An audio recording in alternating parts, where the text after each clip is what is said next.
The Kailashahar police intercepted a major smuggling attempt today, seizing a large consignment of illegal Burmese cigarettes worth lakhs of rupees. 2 youths were apprehended during the operation.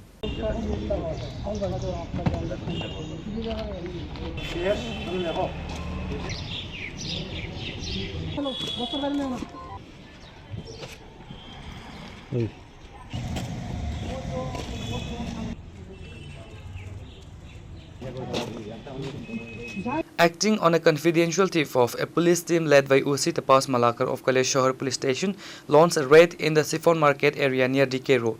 Officers intercepted a white Baleno with registration number TR02M0401 and upon conducting a thorough search, discovered the contraband hidden inside the vehicle.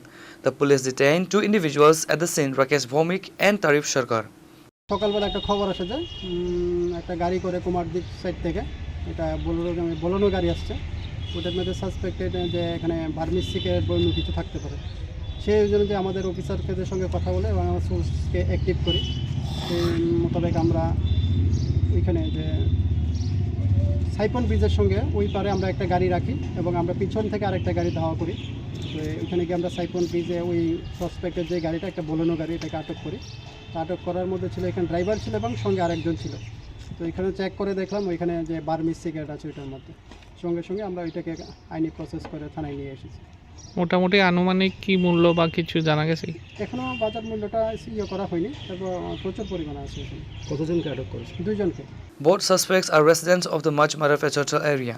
Preliminary investigation suggests that the duo traveled from Machmara through Kumarga to reach Kailashahar with the illegal cargo.